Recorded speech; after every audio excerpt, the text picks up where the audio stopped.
Hi, I'm Janine Turner, founder of Constituting America. Welcome to our annual academic study entitled History Holds the Key to the Future. Or as Shakespeare said, what is past is prologue. This year's study is entitled The Genius of America, A Journey into Our Republic, a study on Alexis De Tocqueville's Democracy in America. People who live in the heart of a democratic society are enlightened. They discover without difficulty that nothing limits or fixes them and forces them to content themselves with their present fortune. End quote. De Tocqueville. The title of this essay, How the Example of the Americans Does Not Prove that a Democratic People Would Have Neither the Aptitude nor the Taste for the Sciences, Literature, and the Arts. Volume 2, Part 1, Chapter 9. Guest essayist, Frank Reilly. Pages 428 through 433.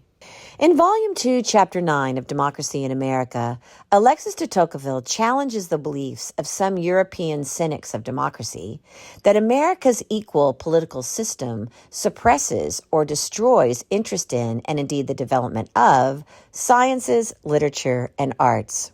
De Tocqueville opens with the presumption, quote, that among the civilized people of our day, there are few in whom the advanced sciences have made less progress than in the United States, and who have furnished few greater artists, illustrious poets, and celebrated writers, end quote. That presumption, based on his observations in 1840, warrants additional scrutiny. The presumption glosses over the then contemporary and significant contributions of Americans such as Benjamin Franklin and Samuel Morse to science, Edgar Allan Poe, James Fenimore Cooper, and Washington Irving to literature, Morse, Gilbert Stuart, Charles Willson Peale, and John Trumbull to art. Second, the presumption ignores the fact that the population of the U.S. was then only about 17 million people, about 10% of Western Europe's population and less than 2% of the world's population. Finally, the United States was then a young nation. 1840 was only 64 years after the Declaration of Independence and the Constitution, which formed the basis of the democratic federal government, was just 51 years old. Europe had centuries over which to develop its arts and sciences, which, as de Tocqueville notes, build upon each advance. Regardless of de Tocqueville's presumption's accuracy, his analysis of the factors contributing to America's limited presence in the arts, sciences, and literature are rational. Further, history supports his prediction that this limitation would be short-lived. De Tocqueville's basic argument was that democratic ideals were not at fault. Instead, he notes that America's unique place in the world in 1840 was the reason for its intellectual deficiencies.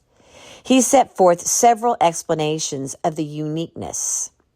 His first observation was that America's puritanical roots were not conducive to intellectual endeavors. He also believed America's expanse and individual opportunities to build new fortunes diverted attention away from arts and sciences. Lastly, he noted that Americans were already enlightened and had and could avail themselves of Europe's, quote, celebrated scholars, skillful artists, and great writers, end quote, without the need to cultivate their own intellectual class. De Tocqueville next explained why he believed equality alone could not explain America's lack of enlightened undertakings. He rationalized that despots might want to make all persons equal, but deprive them of enlightenment, which would leave them, quote, ignorant to keep them more easily as slaves, end quote. He also noted that forced equality proposed by socialist theories of a central power, which distributes goods, quote, to all persons according to merit, end quote, would be dangerous and devoid of enlightenment.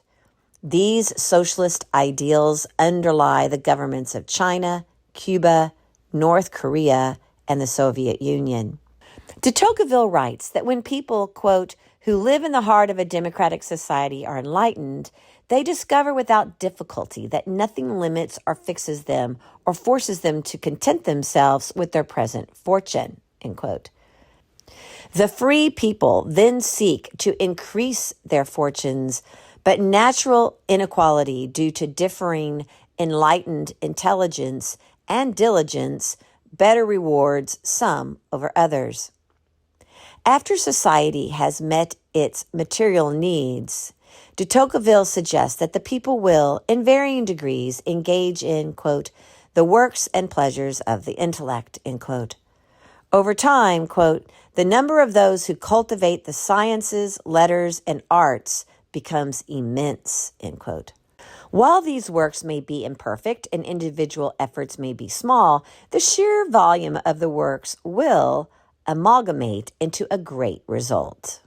After more than 180 years have passed since de Tocqueville's writing, the freedom and enlightenment he discussed has resulted in a vast number of Americans engaged in, quote, "the works and pleasures of the intellect," end quote.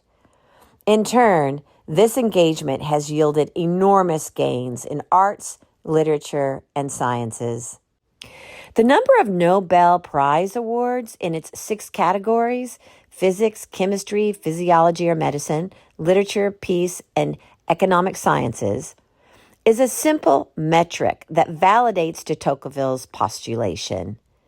The United States has received 411 Nobel Prizes since the awards began in 1901, and the United Kingdom comes in a distant second with 137.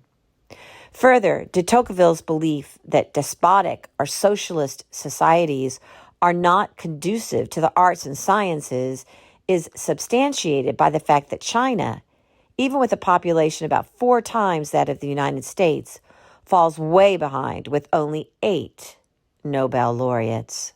The freedom of equal opportunity that the United States offers is an incubator for advances in the arts, literature, and the sciences.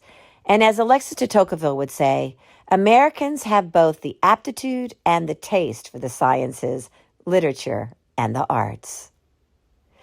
This essay was written by Frank M. Reilly. Frank M. Reilly is a partner in the Texas law firm of Potts and Reilly, a Texas judge, and teaches law-related political science courses for Texas Tech University.